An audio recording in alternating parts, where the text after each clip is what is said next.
pretty privileged. God himself possessed not one but two different members of TWFP tonight. That's I find that we might be the new chosen people, because God. I don't know if you guys heard. God said He's not going to renew the Jews' lease on being the chosen people. So we're up for consideration. We might be the new chosen people, TWFP.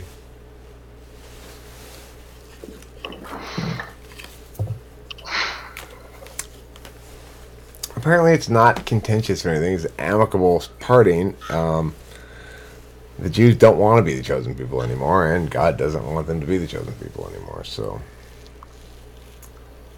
He says they're too choosy. Choosy people can't be chosen is one of the slogans that's kind of taken off in heaven recently.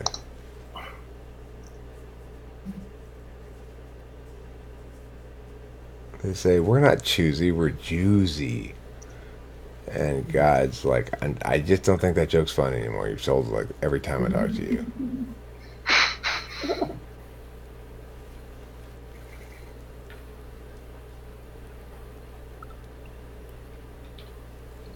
These are some of the fascinating truths that you learn every day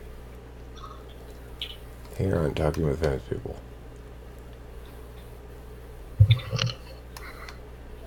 Share with us one of your new truths, Quest.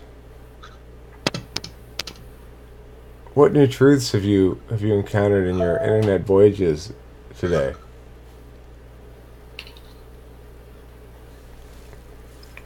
It's the mystery of silence.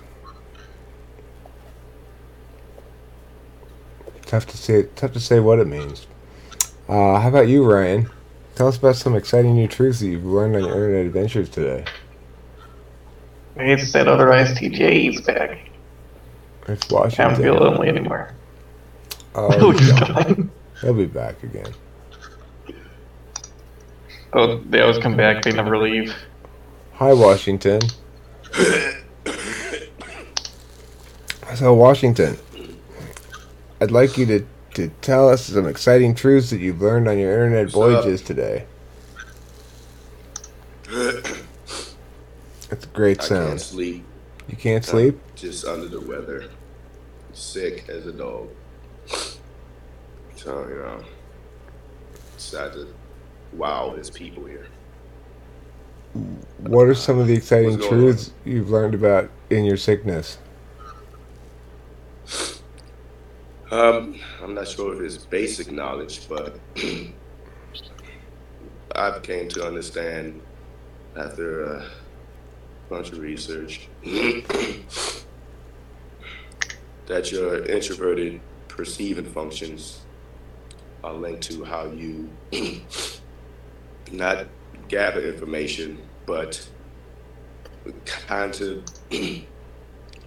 use to reference back to memories, rather if it's subjective memories, long-term SI, or what have you observed over and over again within I.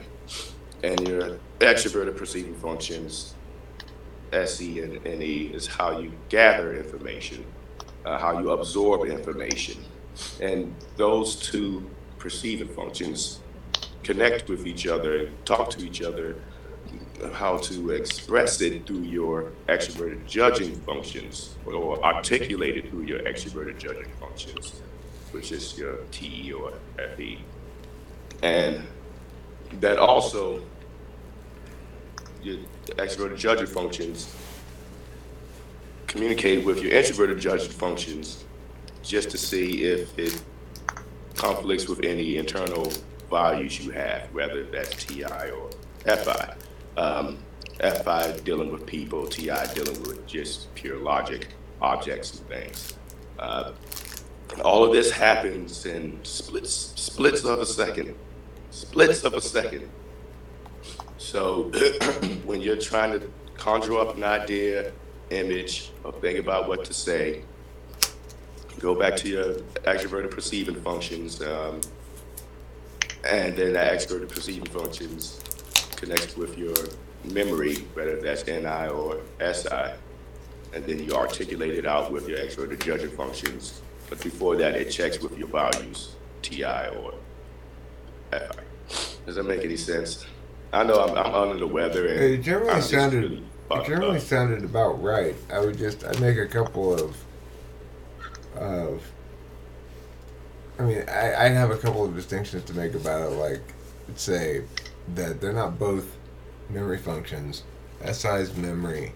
NI is what Jung called the universal unconscious, but what it can better be called knowing shit that's for reasons other than how it links to what actually happened to you before. It doesn't link to you specifically. Well, in a way, you try to make connections with abstract things. Like, for example, let's say you have a daughter you do have a daughter, but let's say you have a daughter and a son, and they're fighting with each other. So, your son pulls your daughter's hair, and you ask your son, why did you pull your sister's hair? Well, she kicked me in the knee. And then you ask your daughter, why you kicked him in the knee? Well, he messed up my painting by putting fingerprints all over it.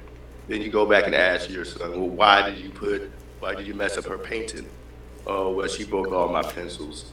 And that's what NI does, is it tries to make a connection, going back to the source of what's the cost of an event. And also it recognizes occurrences that happens over and over and over again, which you can refer back to. And it could be, it's a weird way of saying memory. I don't know the actual word, how to describe that, but you will refer back to it as something you can, how can I say it? It's the universal aspects of your experience instead of the particular aspects of it. So, if you have a particularist approach to knowledge, what that means is you remember what's happened to you and you draw connections between what's happened to you and the thing that's now in front of you. You go, okay, well, this is kind of like that time when I blah, blah, blah, blah, blah. And if you're an SI Dom, you'll sometimes do things like always try to predict how something's going to play out. Like, so. In a practical way, would you agree?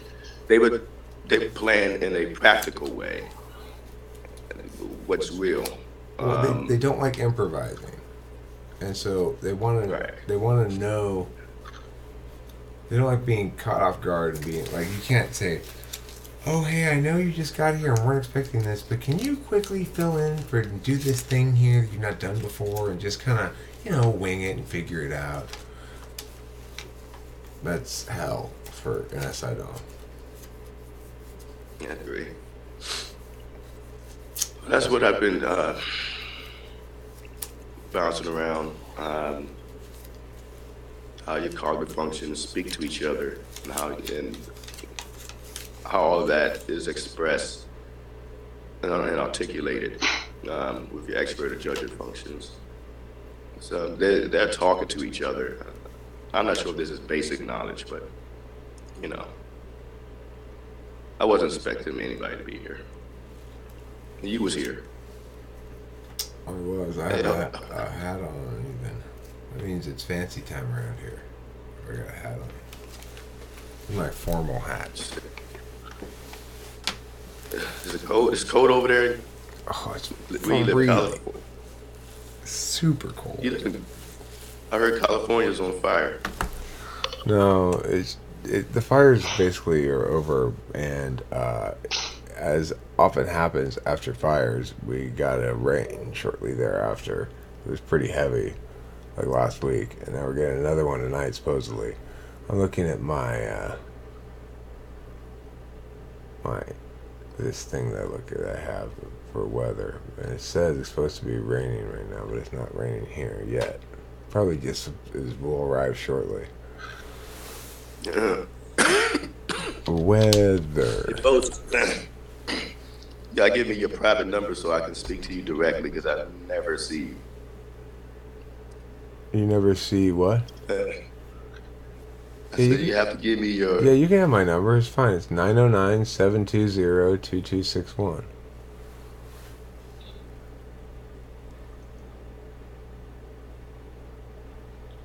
Six 621. 909-720-2261. I got it. Don't be surprised if I call you. I won't be. I don't have any problem with people calling me. Sometimes people give me no heads up at all. Right now. I sometimes get called Kaiser's here. by people It looks like. I've never spoken to before out of the blue to tell me, like, I really liked your ENFP video. Like, thanks. That's so great to get a phone call where somebody calls me and goes, like, I really liked this video. That's They get wonderful. in contact with you like that. It's easy to Oh, find they my must have phone just number. looked you up. No, yeah, I have my phone number in like the channel information or something. Oh, okay. It's funny. I was speaking to Kaizo earlier. I'm not sure he's here, but I was speaking to him about how I've noticed the cognitive function FI in the higher stack, first or second, connected to what people believe in society to be a natural beauty. Do you, am I crazy or have you noticed that also? Natural beauty? What about your? Are you crazy? Is that what you said? Yeah, I'm crazy. You don't seem crazy to me. Well, please don't think I'm creepy, but my time on Facebook, and with my friends, family, and suggested friends of photos I've looked through, I've noticed that the people I know, the people I know to have FI in first and second, in their photos category, they tend to have a ton of pictures of themselves, or what will be called selfies. And I think that is linked to a perceived notion that they're beautiful, they're what society would deem as naturally hot. Not to say that others aren't, other types aren't, but they wouldn't be a stereotypical hot, like let's say an ESFP, ENFP, ISFP, or INFP, and to a lesser degree, lower FI users. I've noticed that, and I want to know if I'm just not going crazy. Do you think FI takes more selfies? Is that the gist of that statement? Whenever you have free time, go to the pages who are FI users and take a look at their photo archive. You see a ton of photos of themselves. Not to say they don't have other photos also, but it's usually back to back of photos of themselves. Compared to FE users who usually have photos of their loved ones, and if it is themselves, it's usually like a few photos, but it'd be themselves with a friend, a loved one, or their family. Compared to a high FI user who have photo after photo after photo of just themselves, because FI is connected to beauty. I swear it is. Okay, well, I mean, that's not my experience. I'm thinking right now of FI users I know that I know what their Facebook pages look like. The ones who are FI DOMs typically have very few pictures of anything up there. They typically are pretty. Yes, because they're introverted, yeah, and you'd be lucky to even see them on Facebook. But the ones that you do who have that confidence, you see totally a barrage of selfies. Well, I mean, that's not my experience as I'm thinking about it. So Katie's an ISFP, and she takes a lot of pictures that are never of herself. They're always of like landscapes and shit and whatever. I You gotta can't think see, of. you gotta view more photos Okay, of well, I'm high gonna go five. down a couple more. My friend Liz, she's an INFP.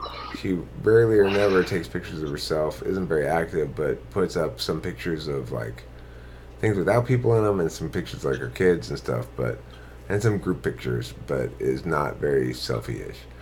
Um, Okay. Let me see who else I know. That's a FI. Oh yeah, Natalie. Natalie is Dave's girlfriend. She's an FI user, either first or second. And I think she might be an ISFP, but anyway, she's always putting up pictures of her paintings and stuff, but not actually pictures of herself. Occasionally, she puts a picture of herself with Dave. But then again, the other factor is if you were right about that, then wouldn't it be the case that only FI users who are in fact beautiful would take a lot of pictures of themselves? Just what society deems as beautiful. Right. FE users are a little bit more passive in their approach and their pick of a mate compared to. I'm not saying all the time. FE users are cute in my what I've noticed. In the real world, and because I bump into hundreds of people a week, the day sometimes, due to the type of job I have, and I can notice there's patterns that comes up over and over again, even to with the people, the types I'm naturally attracted to, is who are high FI users, always have this natural beauty, and even the ones that are kind of fucked up and who are a mess, keep themselves tidy enough where you can see that okay, they have a natural beauty. Like Chloe, go to Chloe's page and check out her photo archives, and you'll see tons of photos of. Even though she's a mess, in my opinion, not to pick on Chloe, she still have a tendency to do selfies a lot. Uh, and I swear to God, that's have to do with FI. I Well, can't think of any cognitive functions. I mean, it would make sense that I think if you if you got an extroverted function before FI, obviously you're gonna post more pictures. I think SEFI is pretty selfie-ish.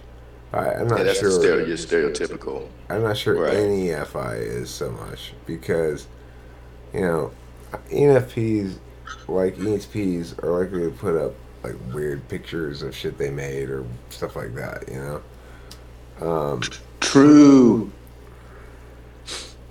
Yeah, they will be least to do that compared to their SP friends. I think your theory might hold water for SEFI, but I don't think it really holds water for any FI. So, which means it's like it's not exactly the FI that's doing that. It's the FI with um, with the sort of like just do it kind of approach. Impulse. Well, and it could be impulsive too. It's a perceiving function and it's extroverted. It can be impulsive, but it seeks to do something different all the time. So it's like if I took a selfie yesterday, my first thought as I go to take a picture is, well, what what did I recently do so I can eliminate that as a possible thing to do? As a general rule, it's like that. But like right now, I'm making a bunch of these type police videos, one after another, all the same kind of video because, um, well, I guess Those are hilarious videos, I must I'm just getting a say. kick out of the numbers, which is like they get way more views than most of my videos do. So it's like you know what I'm gonna actually more important than the views is to get shit tons of comments and lots of interesting comments that I actually want to like respond to and stuff. So and I've also gotten a lot of comments people saying we like this. I like this kind of video. Make more of this kind of thing. So I'm gonna just keep fucking riding it until it stops bucking. Hey, do that. If that's what your base wants, cater to them. Those are your lobbyists. Those are the ones who give you likes. they they they lobby for likes, so you make sure you give them what they wanted in return. Not too much. You gotta tease them a little bit, mix it up once in a while, but I mean, give them what they want. it'll be impossible for me to stay consistent with anything for the rest of my life. I'm sure I'll always be. And they Yeah, that's the trouble I have is so when I do get on a little run of SE follow through of a single plan for a bit, and I just go write the enthusiasm for as long as you can, because once the enthusiasm runs out, you're no longer doing this. right, that attention span can be pretty short. Well, Um, it's at the mercy of what's novel. that's true. I need some advice from you. I'm not sure if you can help, but you know more than me about this stuff. All right, I have a ENTP friend who partner up with an ESTJ. When I first heard of that, I thought, oh, not good. But you know what? I'm um, I'm curious to see if it could work out. And to no surprise, it's not working out. And he comes to me and asks why a lot. And I explain to him, but he thinks I'm crazy. But everything I tell him that's going to happen happens. And then he comes back and he says, well, this happened. And I said, I told you that's going to happen. But he doesn't listen to me. I'm not sure why he doesn't take my advice seriously. He's an ESTJ. He gets upset that he gets angry and not very good with dealing with people and this people business that they are doing. It's a videography business. They videotape marriages and whatnot. This ESTJ is good with being with as far as knowing where to put the camera most of the time and taking pretty decent shots. But when it comes to dealing with people, he's very commanding and ordering and abrasive, and he gets these angry fits when it comes to dealing with their business partners, the editors. And this ENTP, who owns the thing, is frustrated, gets mad at him, and threatens to kick him out if he doesn't change his behavior. But he gives him a second chance all the time, and he comes to me for advice, and I tell him, "Hey, look, dude, face to face, you're not compatible. That's your natural conflicting type. Not to say you can't get along, but he's older and it's hard to teach a new dog, or old dog, new tricks. So, but he doesn't. It's backwards. That's the problem with it. It's backwards. The ESTJ needs to be the older one in charge.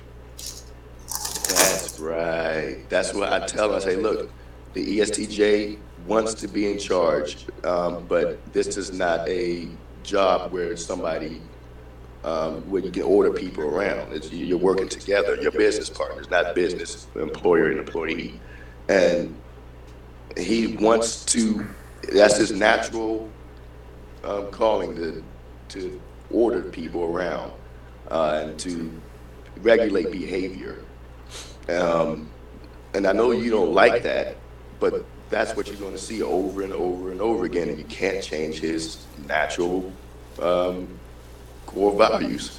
You have your natural core values. He always say, well, why he gets angry a lot and he blows up, but I don't, because you're irrational. You're diplomatic. Also, you're very good with dealing with people. He's very good with dealing with people in a certain way when it comes to behavior regulation, which is why they're very good middle managers and very decent in the corporate world. But in this particular job, he's not suited for it. He's the benefactor. In the intertype relationship, he's the benefactor and the ENTP is the beneficiary. So, like, if they don't have that kind of relationship, in other words, if the ENTP is not particularly open to benefiting from what the ESTJ has to offer, and the the ESTJ isn't doing a good job of offering what he has to offer, then either of the circumstances are going to turn out to be bad. But for as long as the ENTP is comfortable, like, learning from and gaining benefits from the ESTJ, it could be a potentially good work relationship. You wouldn't want it to be a romantic relationship, but a work relationship, it could be okay in theory. Side by side, not face to face. Yeah, I mean, As he was saying, eh, so how can I explain this to him? Let's say you're me. How could I go about explaining it to him in a way that an ENTP would take that advice to heart? And I know Ti is stubborn as hell. It's like a fortress. you tell him. But how do I sling rocks over You that tell him castle? the only interesting thing you could do here is to try to be the learner in the relationship for some stretch of time and see how it plays out. Because, number one, you'll gain the benefit of turning your attention towards learning, which isn't natural for you to do, but which you probably already know. When you do it, you never regret it because you'll garner some benefits from it. But number two, it's a challenge because this guy's pushing your buttons and you're being reactive. Can you keep control of your emotions? Yeah. You say that to him, like that exact little paragraph there, he'll be like, "Fuck you! What did you just do to me? Why did you just do that?" So, to repeat that, you suggest I should say something to the effect of, this guy is, I start with the pushing your only buttons. interesting thing you can do is to take on the role of the learner and see what you can and see how it plays out. First of all, it's not natural for you to do that at all, so you should do that. And second of all, you know you'll benefit from it. And third of all, right now you're just being reactive. So if you want to do something interesting, it's going to require you to control your emotions if you can. I don't know if you can. he's pretty control of his emotions. He's very Washington, you're mature. missing the point. We are not talking about the truth here. We're talking about how to cause the impact you want to cause. Okay. I'll write that down.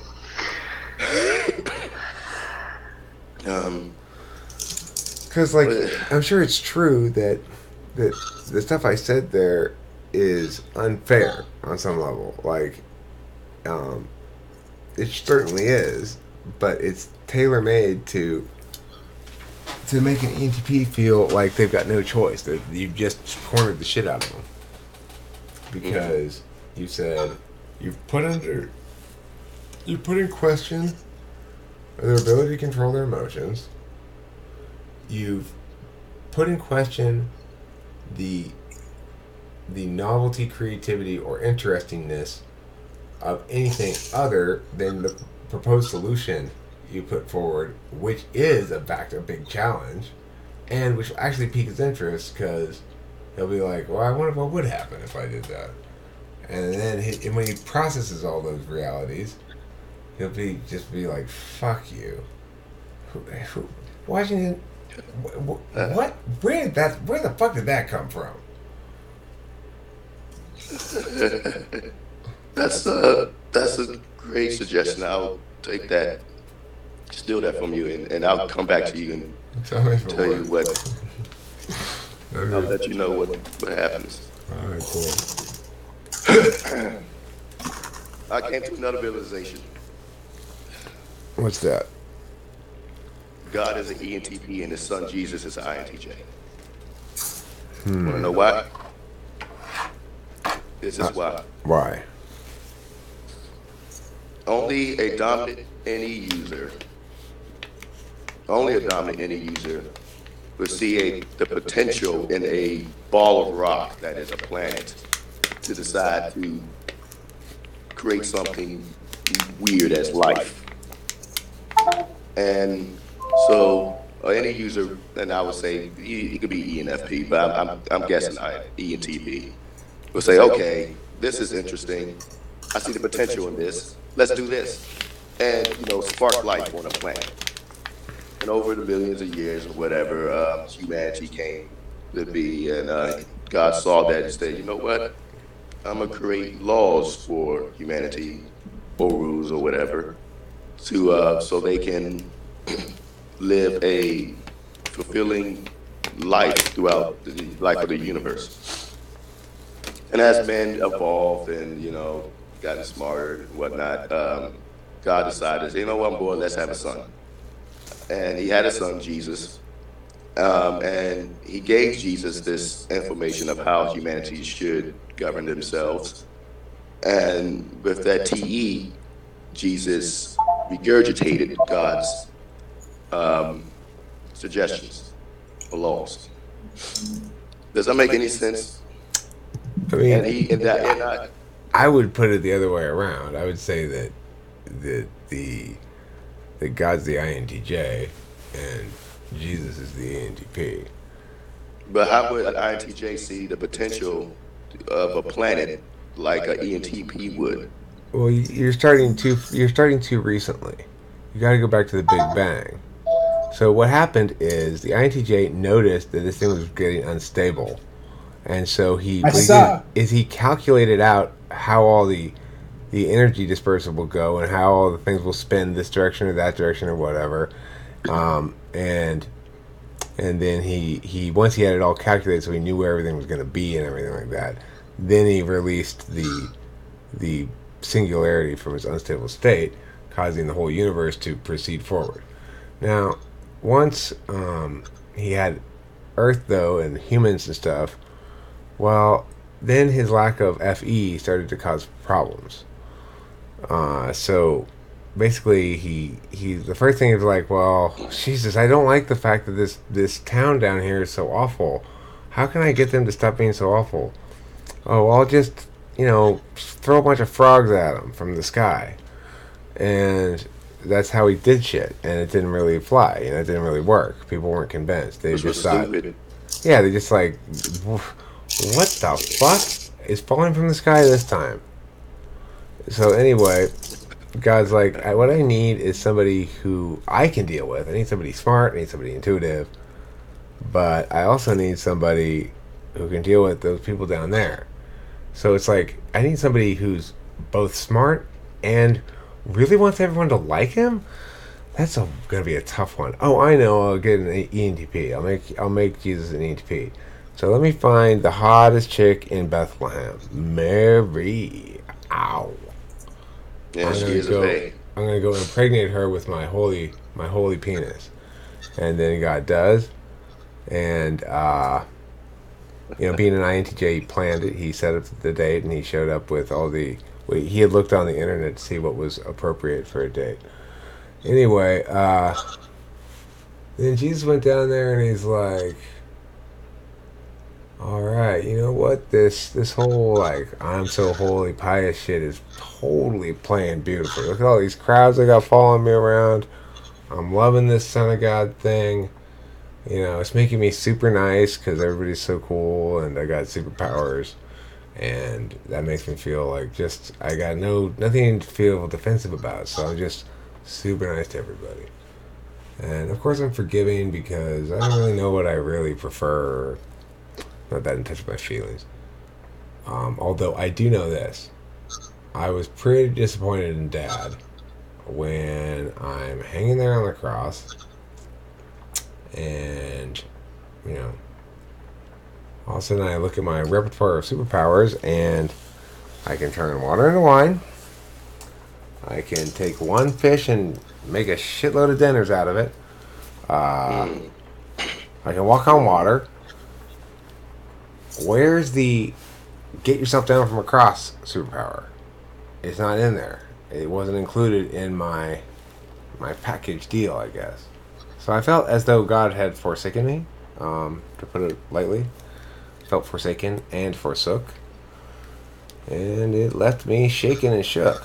So, But then after I was dead, what I realized was I was neither going to heaven nor hell. And I'm like, Daddy's gonna let me lie here in the dirt? And he's like, no, we have to wait for Easter. Just chill for a couple days.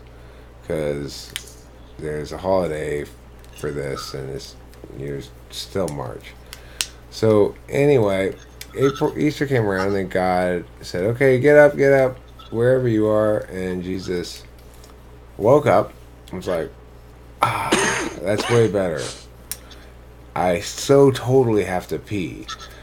And then he ascended to heaven. And that's the end of the story. That's a interesting twist. So, Be quiet. I am God. I know Shit, what God's I back again. oh, God again? This See, I is the told you third God time was God's easy. visited us tonight. So God, lucky. God did. Am I right about Jesus being an ENTP? Jesus is an archetypal configuration of what MBTI is about. He has reached enlightenment and has figured out how to utilize each function according to Non-responsive. This is just God's way of trying to avoid the answering the question straightforward fashion. Yes, he's an ENTP. That's what God's trying to get at there.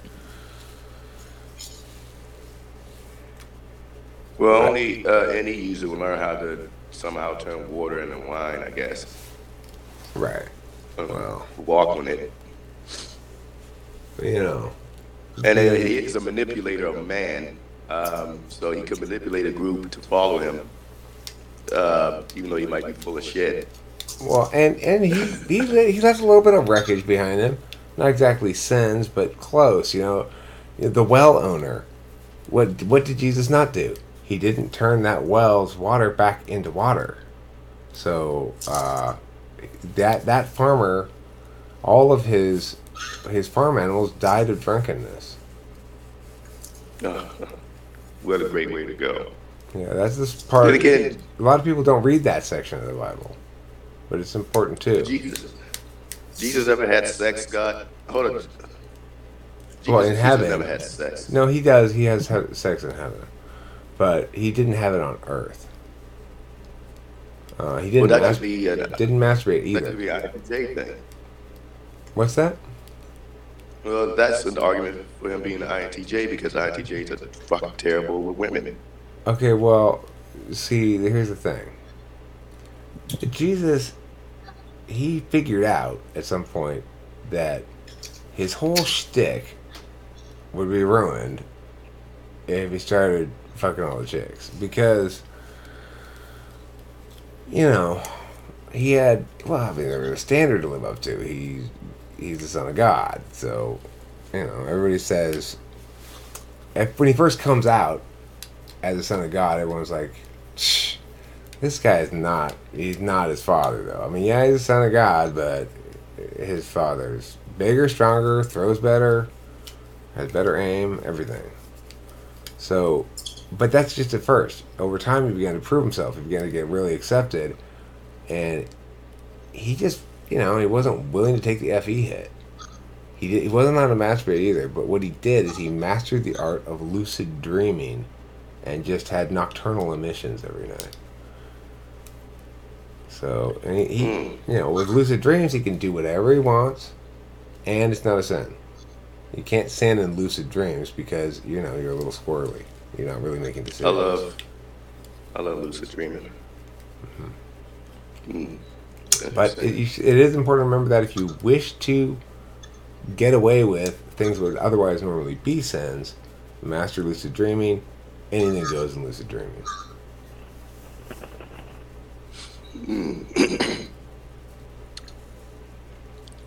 That's very fascinating. Okay, I'll take your opinion and chew on it.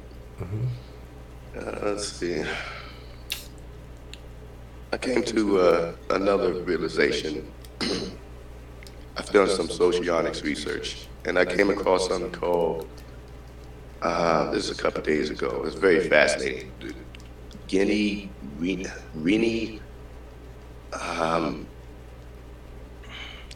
we need economies.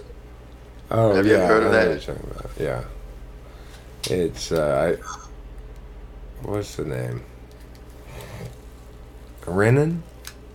Brennan, that's how you pronounce it. I think so. Well, I didn't do a lot of research. I just like researched a couple of his work, and he explains the difference between the types and their rather if they would be lean more towards being a democratic thinker or an aristocratic thinker. And he say that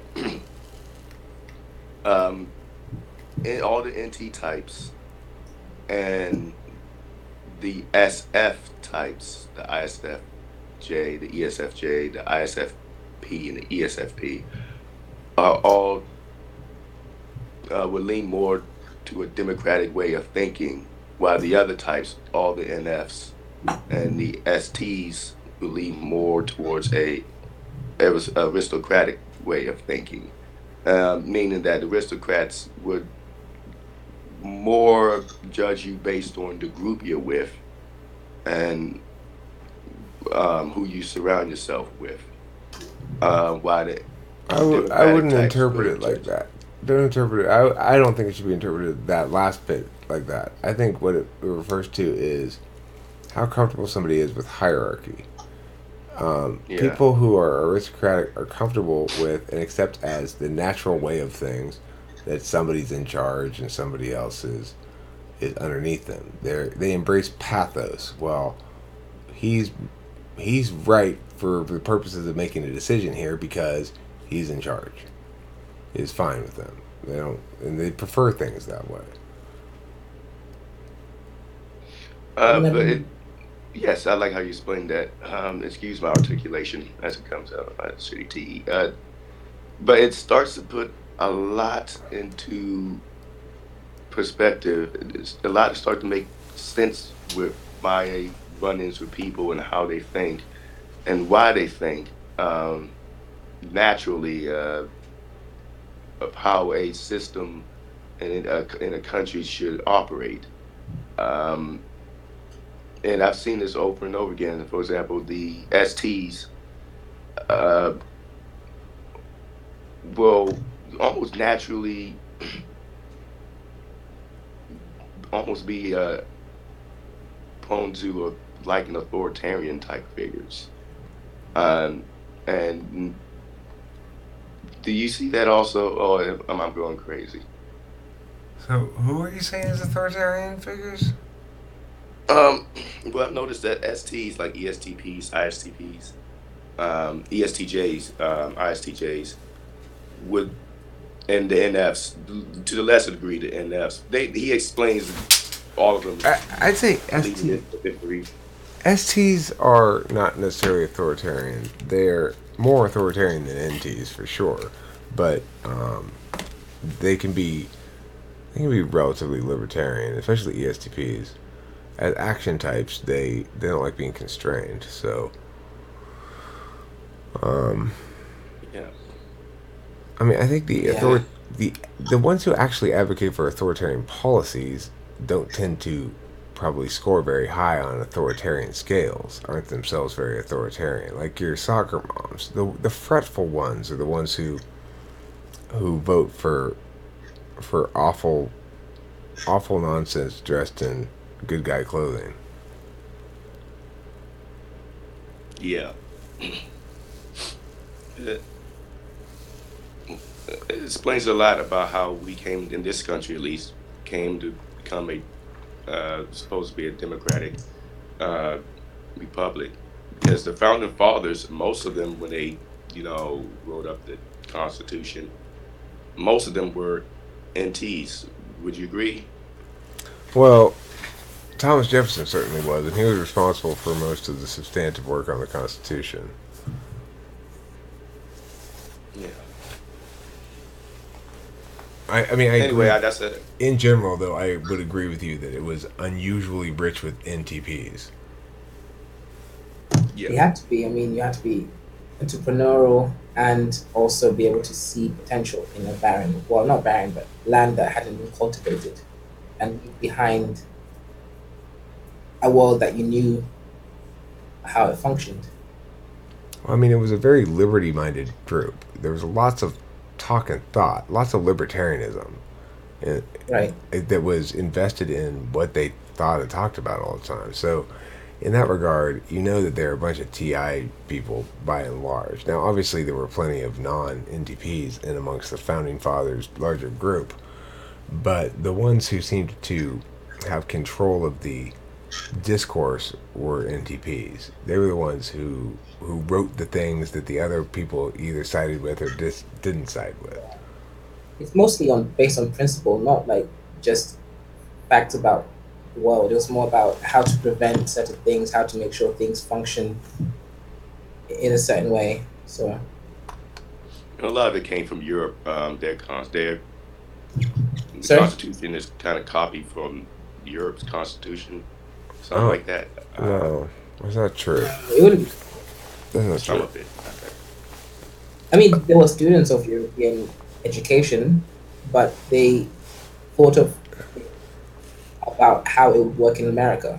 It was Yeah. reactive against existing European traditions. And that's why certain things were so big a deal that now you go like, what?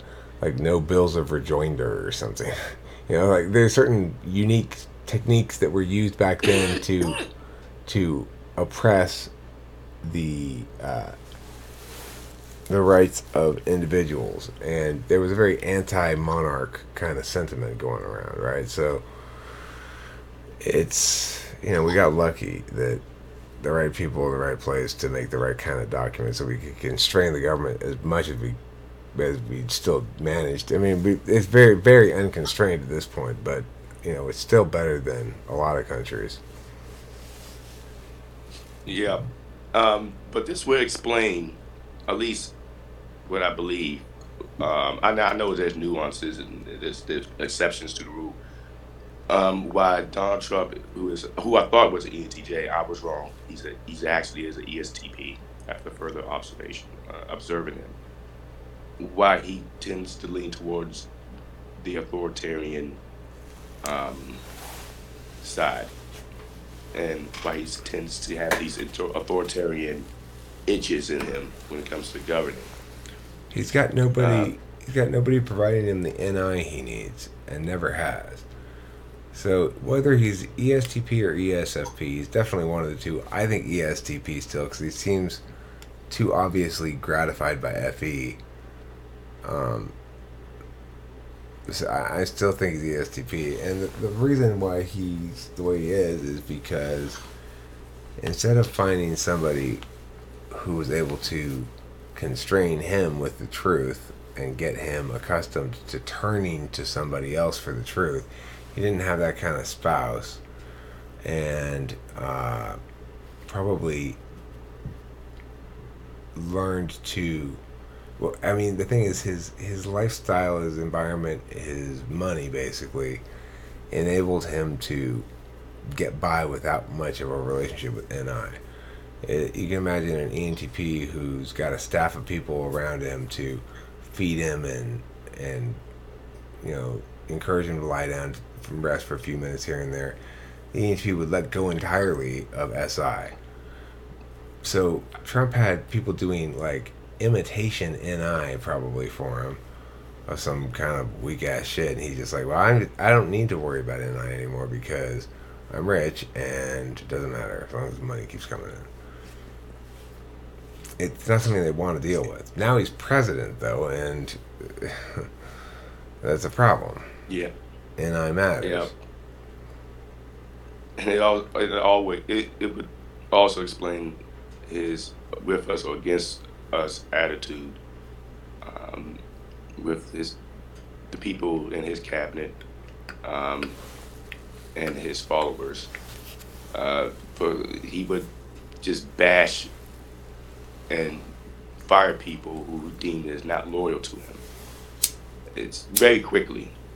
I'll try to do it extremely quickly. You can see him fraying. Yes. He's fraying under the pressure too. He's just the one thing he's always had going for him is an ability to return to his nature, SE, and to be tactical with his TI. Just tactical enough to muddy the waters. All he does with it is muddy. But the thing is, in this instance, he can't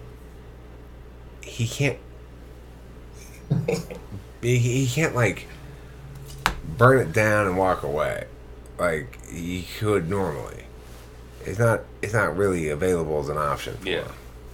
So he's stuck in this position that he's not qualified for at all, and that he only thought he wanted. He wasn't even sure he wanted it, I don't think. He thought he wanted to get it, Yeah, he did kind of just stumble. And he's framed. Lucky. Yeah, talk about a lucky. I think he's the luckiest. I don't know the others, but at least what I've noticed, he's the luckiest person to have to just fall into a huge position, like the presidency.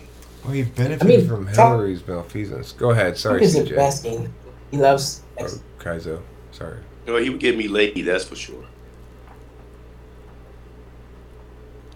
Trump is the greatest ever. Think about it. Like, just a bunch of people vote for him with zero qualifications. There's only one reason why I'd like to Trump's have president. that power. There's only one reason, and we can lay it all at the feet of Hillary's malfeasance.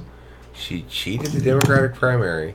Bernie should have been the candidate, and Bernie would have been president. I wouldn't have been happy with Bernie as president, but he would have beat Trump for sure. Hillary cheated with her super delegates during the Democratic primary and had this shit fucking lined up before anybody cast a vote because she was going to win the thing. Right. What about Joe Biden? What about him? Would he have been a better candidate than Bernie Sanders? I mean, the point is, anybody would have been a better candidate than Hillary. And Hillary cheated to make sure she was a candidate anyway. And even despite the fact that she was the worst imaginable candidate, like the worst, there's no chance of her actually garnering public support. What she had was, she still managed to win the popular vote because nobody really wanted to vote for Trump. But Hillary is, I mean, she cheated the Democratic primary process. She's awful. She's a criminal for sure. And worse than a criminal, she's a non-reflective bureaucrat. Yeah, I agree. If you can move once the country turns to shit, where will you go? Say again, Washington? Kenya. Kenya. Oh, okay. That makes sense. What was the question?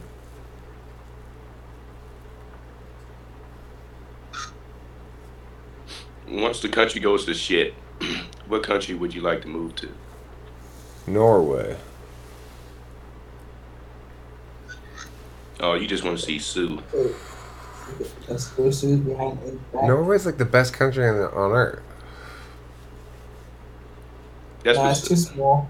Sue's is at Norway, I think. Look. No, Eric, I mean, it's not really a country, it's like a big village, really. It's got fjords, Kaizo, okay? You don't have any fjords. Who are you talking? You don't have any fjords. It's like this, it's smaller than New York. The population is smaller than New York City. That's fine. I don't need a populous place. Yeah, I don't have a problem with that. It's not really a country. New York City has like, what, 8 million? Norway has like 2.5 or something. Okay, wow. I think like 3 million. Find out the specific population. But Norway's badass though, anyway. Right. It's not really, if you just look at like wealth and stuff of like one city in America, it probably does better than Norway's. it's a much bigger system to manage in America than it is in Norway. It's just tiny. I'd never be able to move to Homogeneous. Norway. I'd never be able to move to Norway unless I was rich enough to meet their criterion. They're smart. They don't generally let people in at all. No swimming or running across the border, huh? I'll You're go only allowed teach in them if you're some kind of rich. science. Then marry a Norwegian. If you're No. rich and you want to move to Norway, that's fine because then you're going to pay taxes to Norway and you're not going to live off their social benefits. So they're fine with that. If you're not rich, then you can get a student visa or you can get a tourist visa. And that's it.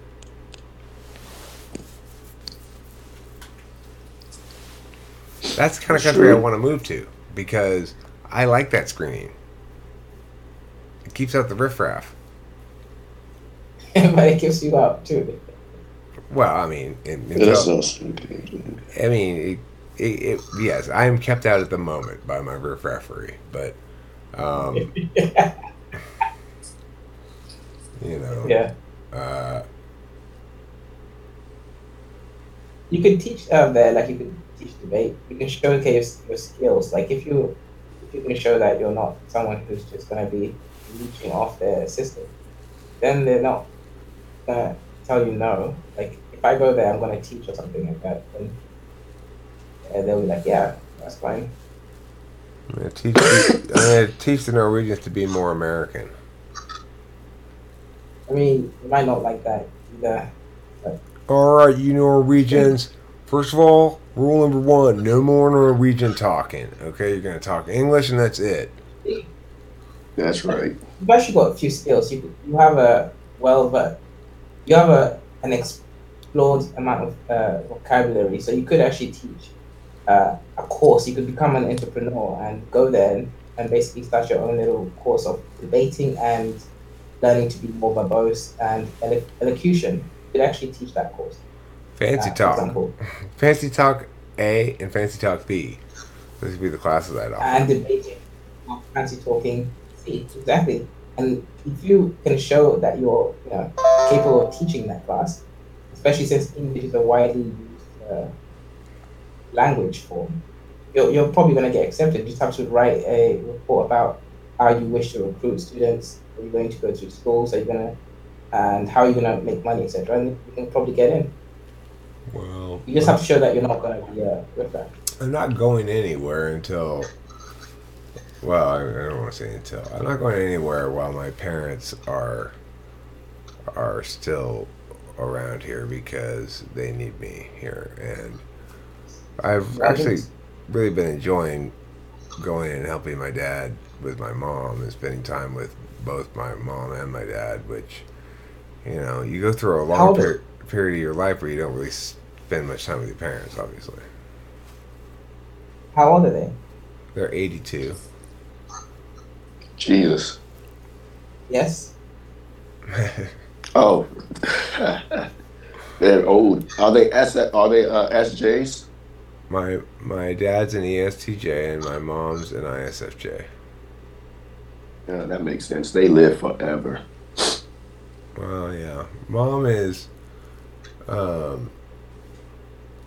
pretty thoroughly demented, I guess is the word. She's fairly deep into dementia. But like last time I hung out with her, which was on Monday,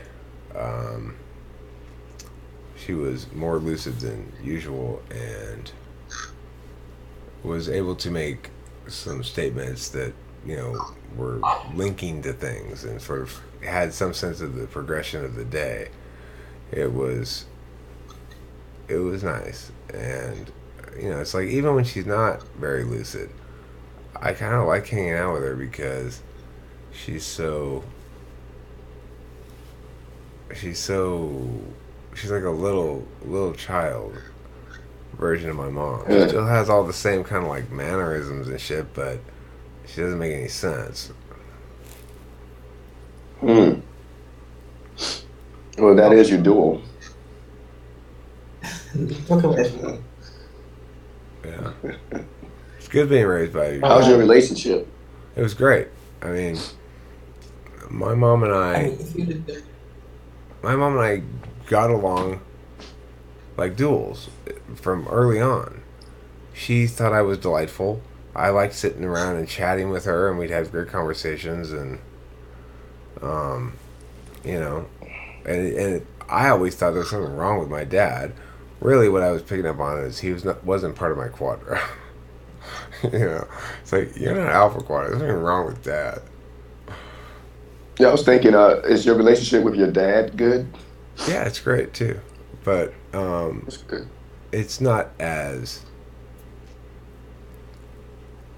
I mean, the thing is, my mom and I just loved sitting around and chatting. It was always natural, and we just go back and forth and and just enjoy each other's company, basically. Whereas with my dad, he's always trying to make every conversation purposeful in some regard. Like he's got to have a reason to talk. He's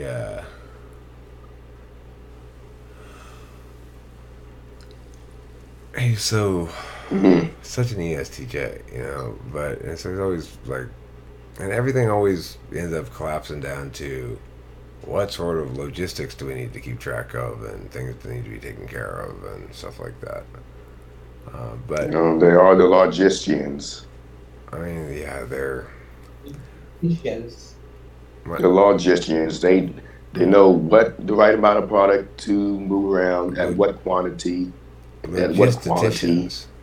logisticians. Nah, Logisticians. logisticians. They're logisticians. Logisticians. Did you say magicians? Yeah, they can pull a rabbit out of a hat pretty good. Magicians of logisticians. Yeah. Well, with your father, did you notice a problem with a one-up type of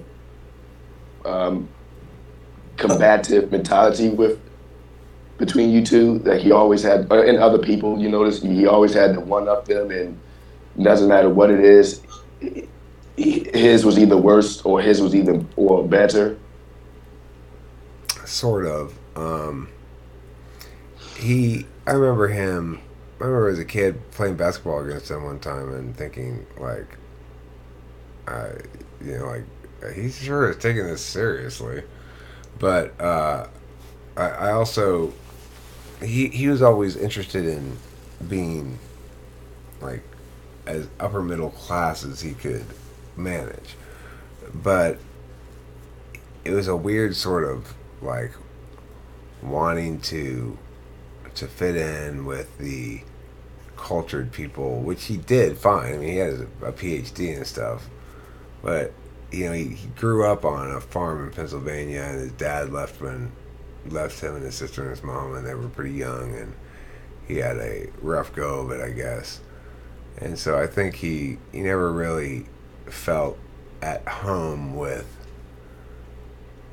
money or the stuff that, you know, the sort of situations that he aspired to be in, and he found himself in them. He never really felt entirely comfortable there. So, you know, he always had USC season tickets, and we go to the USC pregame things, which are going to be a little hoity-toity, and he'd always talk about like how, as we leave something, he'd talk about how that was very fancy and that's very cultured or sophisticated or something, and it just sort of rang as grasping to me. But you know, we each have our baggage we carry with us in life.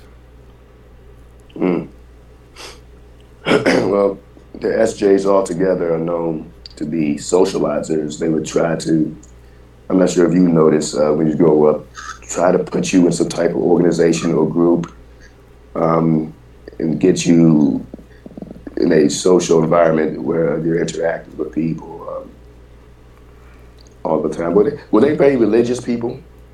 No, they're atheists. I was raised an atheist. Oh, very surprising. Very surprising. You want to know what's funny, host? What's that? I was raised by ESTJ and ISFJ also. Were they atheists? Had No, they were Christians, and they raised me Christian. We always went to the church and the Bible study. But either I go or I get beat. That's what happened. So, and I got beat a lot by my ESTJ godmom. They were lesbians. But I remember growing up. Like, what did you get beat for? She would regulate if I didn't take out the trash on time, if I cursed. She would regulate my behavior. So if I stepped out of line behaviorally, I either get popped in the mouth or she beat me right there on the spot with the belt. That's crazy. So, and hey, that's how it was. Now, people like to say, oh, well, that made you who you are today. I would argue no, it didn't. I would have still came out the same way like I am now. Because I'd rather have you explain to me and rationalize why I'm doing something wrong and why I should not do it than being physical. That didn't help me. Now, my ISFJ sister, and that worked on her. And then she got beat less, and she was always on track. I got whipped a lot, along with my SP brothers, but it didn't work for us. But my godmom couldn't see that, but she kept doing it. I didn't have a say in the matter. But looking back, I would say, no, that didn't make me a better person. It just made me kind of resentful. But I still love them. I just rather have you explain to me, rationalize and connect reasons for the actions you shouldn't do. Yeah, well, doesn't make any sense. I mean, I think, like, I was raised in a house where if there was a dispute about something, I would be given time to make my case, and if I'd win the arguments, they generally side with me. I mean, I usually didn't win the arguments when I was little, but if I had a good reason, if they didn't have an answer to my reason, that meant something for sure. It's like I had a decent chance of winning the point, whatever it was. But I guess your parents' SI tradition is subjective to my parents' SI tradition of how to deal with children and issues. So the tradition was to, spank in my family, and maybe your tradition was to be a little bit more open-minded. I mean, I think my dad was determined to not be like his dad, to be there for his son. And I think my mom was just... She didn't like conflict, and she was just very loving. She loved the hell out of me. And so, at the end of the day, my dad was hyper logical. For a TE Dom, he really respected TI. I guess that's to be the case with TE Doms, with the 5th slot TI. He wasn't as good at it as I was, but he always parsed things out. If there was some sort of dispute, we'd always parse it out in TI, more or less. I mean, sometimes that wouldn't be enough to win the point. TE would be the decider in some things. It'd be like, well, I understand what you're saying, but that's the dumb way to do it. Or something like that, I'd get some of that shit, right. But by and large, if it was something that mattered and I was feeling like this is unfair, I'd get a fair hearing on the matter. And I think that's critically important. And I made sure that my daughter had the same upbringing, like that things were decided on. Except in my house, it was very much like things are decided on logic, and it doesn't matter if you're right. If you don't produce the right reason, then that's not good enough. Interesting. Well, I wish my parents was... Well, my mother never really laid a finger on me. She was very stereotypical loving ISFJ. But I wish my godmom was a little bit more reasonable like your father. But you know, nurture versus nurture. It's more of a nurture thing than a nature thing in some ways.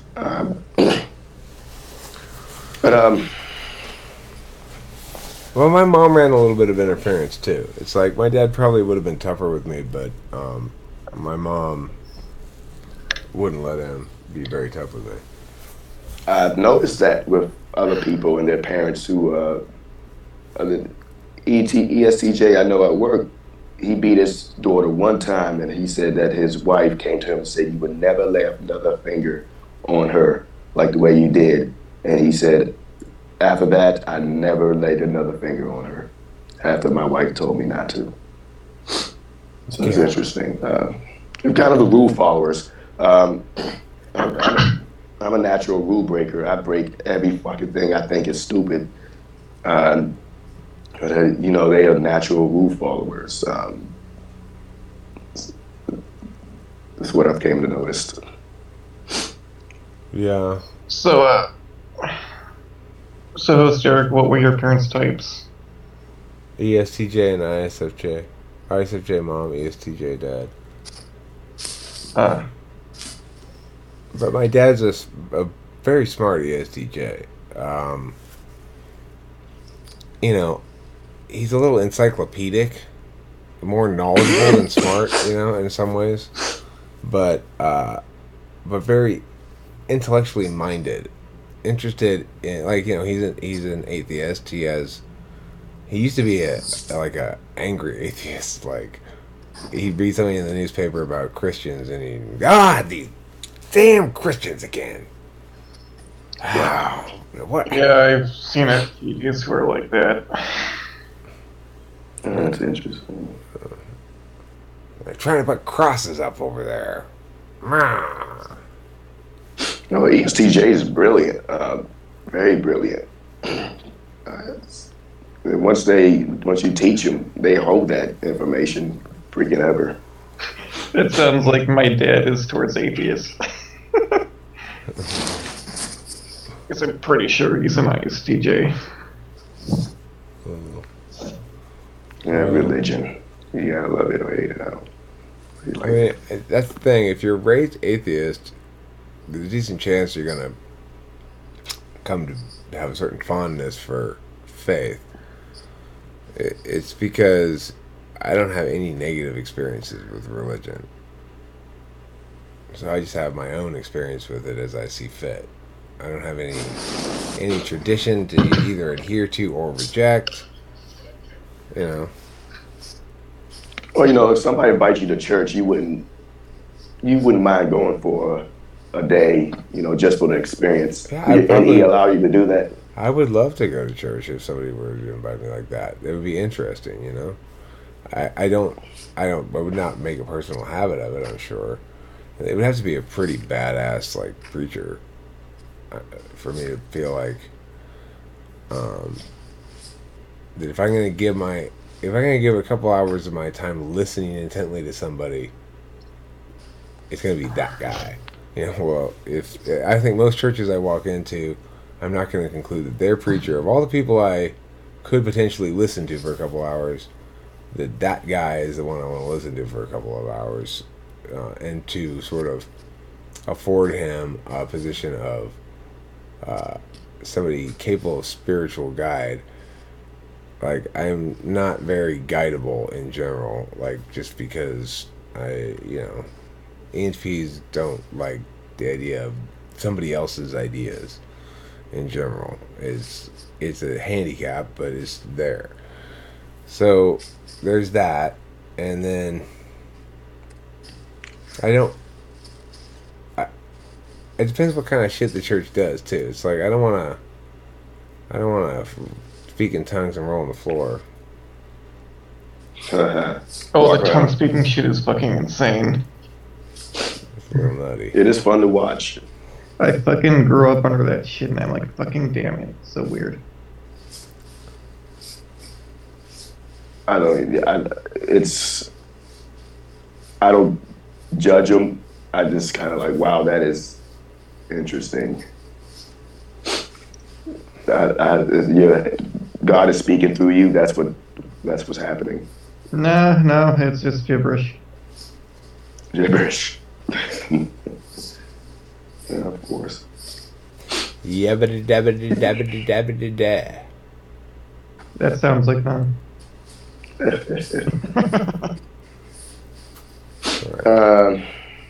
What else I got? I have a lot, but I'm fucking tired. I guess I should. Well, let me clarify something with impulsiveness with the P's, perceivers. Let's start with the SPs. What makes them impulsive, stereotypically impulsive improvisers in the moment to react tactically, is not SE. Would you agree?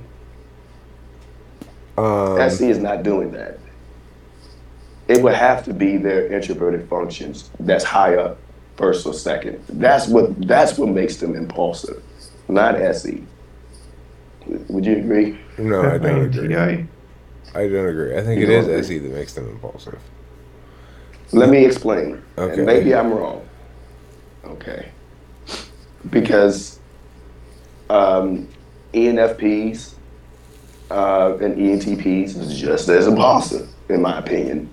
In a different way, but I've noticed that they're just the same. Now, just specifically with the SPs, FI and TI are your functions that you they're your judging functions, introverted, and they're your values, whether that's ethically with people or logically with things.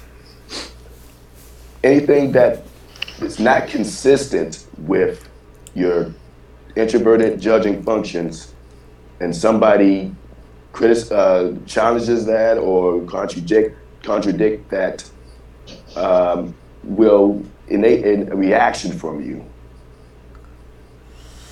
And it's even more noticeable and quick if it's first or second. Okay, but look, the thing is, you're mistaking the fruit for the vine. The thing is, the reason NE DOMs and SE DOMs are both impulsive is because they're both action functions. NE and SE are the two action functions. And if you have an action function in the dominant slot, you're going to, as a default, want to act upon everything. And the thing that makes ENTPs somewhat less impulsive than ESTPs functionally is that we're acting in the abstract metaphysically as an initial gut response to something, and whereas SE DOMs are pulling the trigger on whatever there is they're doing in the moment. And the thing is, yes, the TI constrains us as best it can, but it happens sort of after, in order of operations, the action function. So we're unavoidably impulsive. ESTPs will tend, since they're actually doing more shit, actually creating more impact, so ENTP can backpedal. You know, it's like, as I'm thinking through, as I'm launching ideational action upon something, it gives me a cushion between thinking the thing and actually doing it, you know? But ESTPs, they do it, and then they justify it because it's already been done. It's like, oh, I've already done the ideation. Well, that's fine as long as you don't act on it in the real world. Then nobody even needs to know the ideation occurred because you don't have to tell them. If you jump to actually implement shit right away, then you create a lot more mess. So ESPs end up using TI to justify themselves all the time. Like, oh, it was okay for me to do this, and here's some more TI bullshit to justify stuff that really shouldn't be justified. I don't disagree with you with them being engaged with that SC and enjoying that they get engaged with the SC. I wouldn't link that to an impulsive action. Let's use a stereotype. ESTP, he punches you in the face. Why he punched you in the face? Okay, y'all getting engaged in something, SE, whatever, moss pit or whatever. The answer is because it was the right time to do it.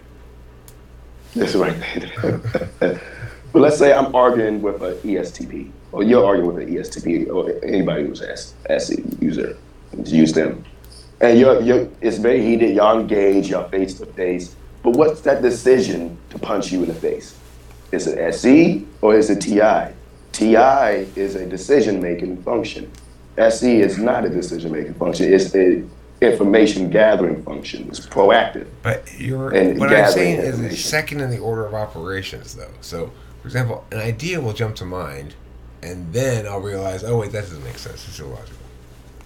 Because that's me taking action, quote unquote, and then being able to check myself and pull back. So for an ESTP, there's a situation, there's a moment when it genuinely is the right time to punch this guy. I'm gonna punch him right now. He deserves it fully. He's earned it fully. And if I wait any longer, he's gonna punch me. And I should get the jump on this shit. And all sort of narrow time frame factors considered, the thing to do is punch this guy right now, and not a second later. Now, ESTP will punch that guy. ENTP will miss the opportunity and probably end up getting punched because they're still deliberating about it and they're still thinking about it. Even though Your ENTP wouldn't physically do the punching. They would probably verbally assault you. they might. I mean, look, there's plenty of ENTPs out there who've got SE issues. Like they go, "Oh, I'm insecure about SE, so I'm gonna prove I'm SE enough by fighting, by never backing down from a fight." Like, Marty McFly with his response to Chicken. If anybody called him Chicken, he was like, "Fine, yeah, I'll drive off this cliff in this thing to prove I'm not a chicken." A lot of ENTPs have that thing going on. So many ENTPs are physical, or will get physical. I'm not and won't, but it's not necessarily a rule for ENTPs. We just don't know it that well compared to ESTPs.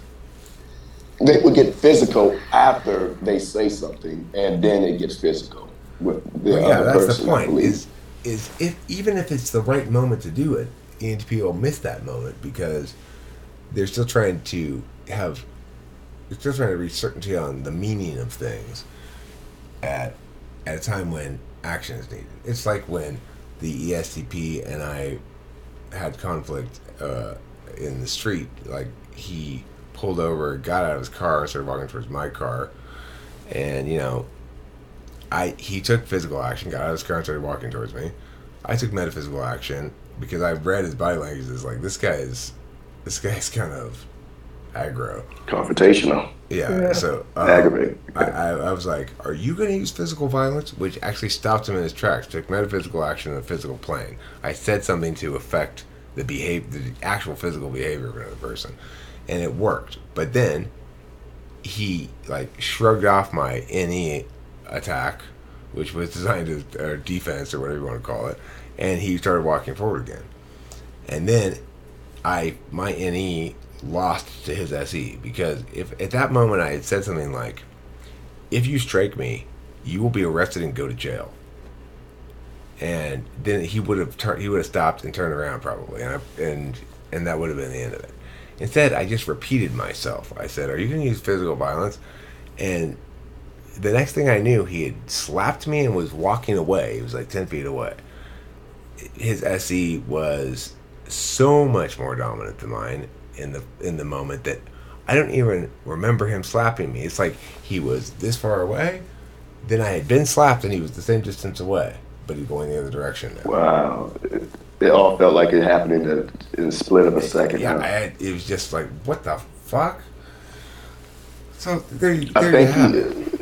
There's two action types, but one of them makes themselves a much bigger mess than the other one does. So the thing is, I don't know if that guy was an ESTP, but let's say he was an ESTP. He could have been an ESFP or something, or some other kind of impulsive type. But the thing is, if he had gotten caught or whatever, then he's going to use TI to justify himself as best he can. And depending on how strong his TI is, he may or may not be adequate to the situation, and depending on what the situation is, But the TI comes too late, because unlike me, my NE failed to produce something. My NETI failed to analyze and process the next thing to say well enough, quickly enough. But it didn't. What caused me was to get my face slapped and my sunglasses broken. What caused him, his active impulsiveness, caused him potentially to get in big trouble. Now, he didn't get in any trouble because I was so like flustered by the whole thing. I failed to write down his license plate number adequately. So, Oh man, missed opportunity. Yeah. but that's fine That's because I'm lack glad of it all SE. happened that way. It's been instructive to me. It really helps inform my understanding of things. Right. Well, if it doesn't kill you, you learn from it. How I would have, and I think you just mentioned it, what you would have, should have said to de-escalate that situation. SE users, they learn in a concrete way. They learn visually, what they can see, touch, tangible stuff. If you would have said, and you did say it, and I think you said you wish you would have said it that way. Um, these are the consequences of what will happen if you do these actions. That will most likely stop him right in his tracks, because you gave out concrete consequences visually too of what would happen is lower NE would, I'm sorry, is lower NI would pick up on it. What would happen if you commit this action? I think that would have done Yeah, I think it the would have trick worked too. And I think my mistake was, well, he didn't answer my question, so I asked it again. And that's like assuming I'm going to be able to keep him on the discursive plane, which, I needed to realize the only argument I need to be making here is the one that does keep him on the discursive plane. And just, cut to the chase, Eric. There's no reason to do the rhetorical feeling each other out thing, because he's not he's not engaged rhetorically. right. It's almost like he made a decision right then and there what he's going to do. Like, he stops when I ask the question. He need physical violence, because that forced him to turn his attention back to his own behavior. But it was just a question, and like you said, and like I said, it's like what I should have said. What you explained it well. Why I should have said it, which is it's concrete, it's specific, it's consequences he can visualize, and it makes clear that I'm not going to play tough guy showdown with him. That I'm going to go straight to the cops or whatever. So in that regard, that would have been probably a winning strategy. But I'm not surprised he didn't win, because that's his playing field. It's like, this is an environment where there's no guarantee of anybody adhering to any kind of discursive rules at all, and he's gotten out of his car and walking towards me, forcing me to make decisions faster than I want to, and disallowing me to deliberate and do any kind of planning. Even though I have no problem improvising, by walking towards me, my options are narrowing by the second as I'm trying to decide what option to take. And so he's in too much of a situational advantage there, function wise. Yeah, just bet any context where he can't get away with hitting me, I have a huge advantage. But Yeah. not every context is that context. So Okay. Well, when you chew on the idea that the introverted functions, a high stack, is what makes the perceivers impulsive, I still think. but if that were the case, then ISTP would be impulsive, and ISTP is not very impulsive. No, they would think first and then act. Yeah. While the dominant SE users would probably act first and then think about the actions. Right. Right. And as do dominant NE users. It's like the ideas come out before they get checked to see if they're good ideas. Valid, logically, would be my natural way of checking it. But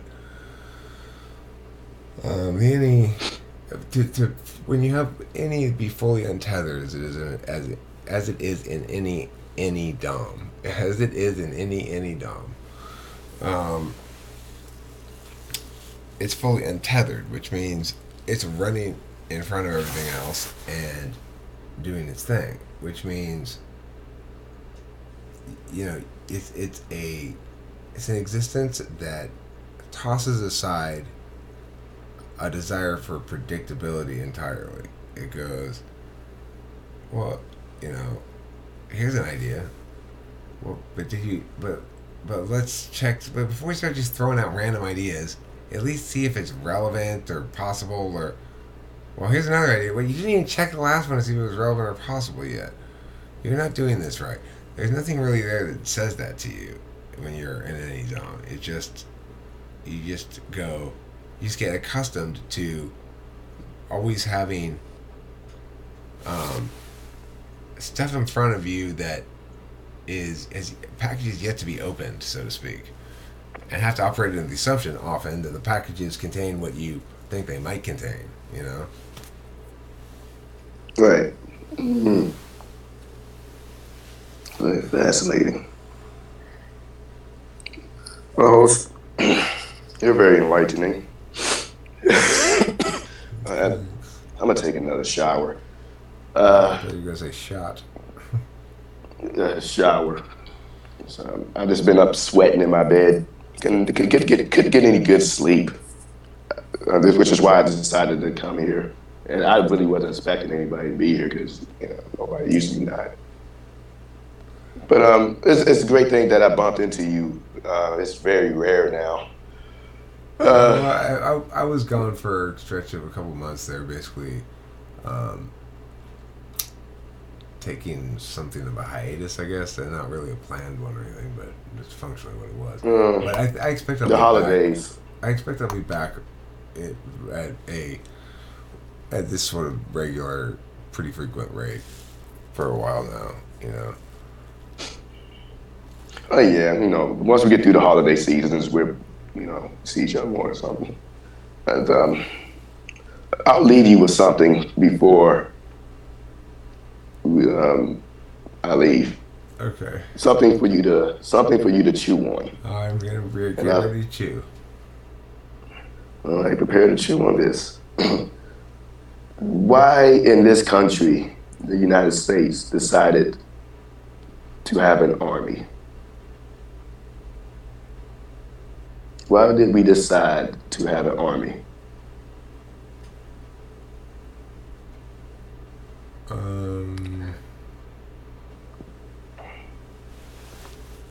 Well, I'm sorry, let me rephrase that. I'm sorry. Why did the United States government decide to have an army? Because they decided to overreach the purview of what they ought to be doing according to the Constitution, and people, it's death by 1,000 cuts. Technically, a standing army. Yeah, we're not supposed to have a standing army, but we do. But we do have militias all out. Yeah, you're right about that. But you think that's the reason why the United States decided to have an army in general, rather if it's active or inactive? Well, I mean, I'm sure there were arguments made when the Congress or whomever, I'm not even sure how it came to be that we have a standing army, because we shouldn't, but we do. But whenever that was determined, I have no doubt that there were plenty of arguments made on the floor of Congress regarding it. And I'm sure that the vast majority of the ones arguing in favor of a standing army were arguing that the country was at risk for attack, and or that the country needed to assist some other ally in some sort of war, or whatever the circumstances were. It was those kind of justifications, I would guess. Okay, and I would say you're not wrong. But what I would say is the biggest reason why the federal government decided to have an army is to spread the risk across a broad base. What risk? That is, it's easier to fund an army if the risk is spread across a broad base, that is the taxpayers. So what's the You get risk? where I'm going? What risk is being spread? Well, yes, the risk that's being spread is one person not being is not funding the army by themselves because that can't happen. You can't do that. So how you fund an entire army is via taxes spread across many people, and then it's affordable to have a army for a country. Well, Does that make any sense? remember that the federal government didn't directly tax the people prior to the 16th, or which I think it's 16th Amendment, the one that allows income tax. That was passed. Just like corporate taxes. That was passed around the time of World War One. So Yeah. the thing is that doesn't answer the question you asked, which is why did the United States decide? Why did Congress decide, or the government decide, or however you want to put it, that we have a standing army? It's a good question, but your answer doesn't answer it. You know, there's many answers, but I would say the easiest to explain, and I know I'm terrible at doing so. You know, TE, it's a mess. Is to spread the risk. But I don't across a understand broad what. base. But I don't understand what risk is being spread. You mean the cost of the army? Right. Okay, so but why would taxation being able to afford an army is not a reason to have one? Being able to afford an army is not the reason to have one. If I had the power to make to retract the army and get rid of it, I would do it. But risk, I'm associating risk with money. Okay, but what I'm saying is Tax dollars. that they could, they can spend the same tax dollars on something else instead. So the question then still remains: why an army? Hey, I'm 100% with you. But that's just what we have, and that's just the decision that our federal government came to fund the army. Is they can't do it, at least in the 21st century. They can't have any private company fund an army for the whole country. They want it to be the people to own the army. And there's a whole thing about, the country constitution and the society. I mean, why don't they just have a navy instead, though, like they're supposed to? Well, just a militia. No, the United States Congress is one of their enumerated powers is navy. They can do navy. They just can't do army. Because back in the day, it was considered navy to be much more necessary because you had to deal with people trying to be privateers and steal your goods off of your boats and stuff. Yeah. Pirates. Pirates are cool though. Well, maybe host, you're making me chew on. I'm supposed to make you chew on something. Well, I am but chewing. you're I think it's a great question. It makes me wonder as well. What was the actual impetus to raise and maintain a standing army against the direct indications of the Constitution? Right. One of the rationales is that it's broadly cheaper and effective to have many people fund than an individual. No, but why do you need an army at all, though? You're saying it's cheaper to have an army than it is to.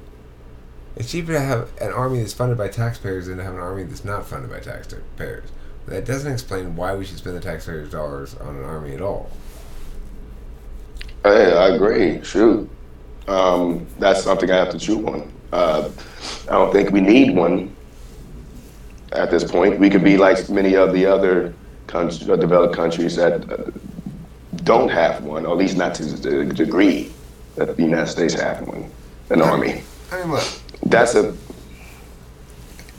If positioned to be able to do so, I would not disband the Army, nor the Marines, nor the Air Force, nor any of those other military things. However, I would dramatically lower the size of the standing army as much as I could, pretty much, because you can always pull up personnel if the need arises. You need a small force that can do, like, you know, extractions and stuff. But you don't really need an army until there's a war that's going on, and then you can have the draft. So let's save money by reducing the number of personnel to those needed to maintain the shit that we got. Then let's start destroying a bunch of nuclear weapons. We don't need that many nuclear weapons. They cost a lot of money to maintain. We just need a few of them. You know, you don't need like fucking thousands of them like we got. It was ridiculous. And you know, let's Can I just can I tell you something about stop nuclear wasting money and weapons stuff like that. real quick before you continue? Yeah, sure. Japan today, they're a very highly developed country, very innovative, technology-based, academic country, great entertainments that people across the world enjoy, whether it's their technologies with video devices or entertainment systems. Culture is pretty, with that people doing pretty decently, and so it's amazing what two big bombs can do to a country. I'm sorry, I'm being an asshole. No, I mean, the point is you have a point there, right? In those circumstances, we needed a militaristic solution because we're dealing with highly militaristic people. The Japanese used to be like tripping over each other to die, for the honor to die with warrior spirit or whatever. It's like that kind of shit is. There's no way to deal with that shit when it's as entrenched as it was in Japanese culture, where, you know, just about everything was a reason to stab yourself in the stomach with a knife. Then you just gotta. They need a wake up call. 2 nuclear bombs should do it. Yeah, we bombed them into first world society, didn't we? We sure did, yeah. We don't bomb them into the Stone Age, we bomb them into civilized people. That's right. Now we have amazing sex dolls. You know, Japanese women? Well, they make, you know. Right. Sex The dolls. dolls. Okay, never mind. My mistake. Yeah. Amazing. You can order it online and check it out. Anyway, host, I'm gonna chew on what you said, and I'm gonna take another shower because I'm just a mess right now. I'm gonna chew on what you said too, Washington, and I'm gonna follow your example and go inside and get a few hours of sleep. Hey, I'm gonna sleep in the bathtub. Good night, everybody. Thanks for being here. Pleasure talking to y'all.